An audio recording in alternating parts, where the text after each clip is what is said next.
গত যে স্কোয়াডটা ছিল পাকিস্তানের সাথে সিরিজটায় আমরা সেম স্কোয়াড রেখে দিয়েছি। নিউজিল্যান্ড সিরিজের দলে চমক নেই, তবে প্রতিশ্রুতি আছে।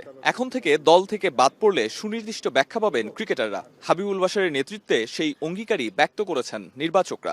ওয়ানডে বিশ্বকাপের আগে বড় কোনো পরীক্ষা নিরীক্ষায় যেতে চান না তারা, তাই পাকিস্তান সিরিজের অপরিবর্তিত স্কোয়াডই ঘোষণা করেছেন নতুন নির্বাচক প্যানেল।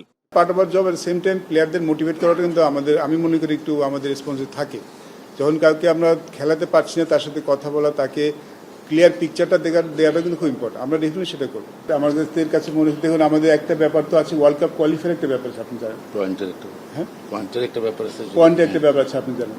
প্রস্তুতির ঘাটতি হবে বলে আমার মনে হয় না, কারণ আমার মনে হয় যে বিশ্বকাপের আগে আমাদের বেশ কিছু সিরিজ আছে, আমরা অনেকগুলি সিরিজ খেলবো, তো সেখানে প্রস্তুতি যথেষ্ট সুযোগ পাবো আমরা। হয়তো বিশ্বকাপের 4-5 মাসে 6 মাস আগে বলছি, ম্যাক্সিমাম তার একটা ম্যাচ বেশি সময় নিতে পারি, বাট আমি চাইবো 6 মাসের মধ্যে আমাদের ওয়ার্ল্ড কাপ টিমটা সেটেল করে ফেলতে। সৌম্য অঙ্কনরা পাকিস্তান সিরিজের সুযোগ না পেলেও নিউজিল্যান্ড সিরিজে একাদশে সুযোগ পেতে পারেন এমন ইঙ্গিত দিয়েছেন প্রধান নির্বাচক হাবিবুল বাশার সুমন। আর মুশফিক রিয়াদের জায়গায় মিডল অর্ডারে লিটনেই সমাধান খুঁজছেন নির্বাচকরা। তবে পেস বোলিং অলরাউন্ডার নিয়ে অস্বস্তিতেই থাকতে হচ্ছে নির্বাচকদের। প্র্যাকটিস দেখলাম সমস্যার করে একটা জিনিস খুব আমার ইমপ্রেসিভ লেগেছে, ও যেভাবে অফস্পিনটা হ্যান্ডেল করছে, ইটস ভেরি গুড। ওরা কিন্তু একটা মানে স্পিনে একটা মানে যখন সেটার আগে একটু দুর্বলতা ছিল, but I think he improved a lot. আমি ধরেন যে দুটি ছেলে খেলেছে, সে মাহিদুল ইসলাম সুযোগ পায়নি, সো ওকে বাদ দিতে হলে আমার নিজের কাছে ক্লিয়ার হতে হবে না আমি কেন বাদ দেবো, সো সেটা আমাদের কাছে ছিল না। সো আমাদের কাছে মনে হচ্ছে যেহেতু তারা সুযোগ পেয়েছে, যে জন্যই সুযোগ পেয়েছে, তাদেরকে একটু সুযোগ না দিয়ে বাদ দেওয়া ঠিক হবে না। ওপেনিং কিন্তু Liton was quite successful, he is one of our best batsman.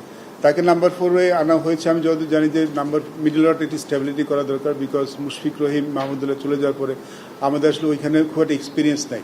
Unfortunately এই মুহূর্তে ঠিক রেডিমেড খুব বেশি আমাদের হাতে নেই। তো আমরা আমাদের জুনিয়র সিলেক্টরের সাথে কথা বলছি, যদি ওইখান থেকে জুনিয়র লেভেলে যদি ওরকম কেউ থাকে, তাকে আমরা এই সময়ের মধ্যে আমরা একটু ভাগ্যবান যে এই সময় আমাদের এই দলের কিছু খেলা থাকবে, আমাদের হাই পারফরম্যান্স খেলা থাকবে, সেখানে আমরা কাউকে দেখে নিতে পারবো। এদিকে সাকিব আসবেন কি আসবেন না সেই বিষয়টা পরিষ্কার না হলেও দেশের সেরা অলরাউন্ডারের প্রস্তুতি নিয়ে কথা হয়েছে প্রধান নির্বাচকের।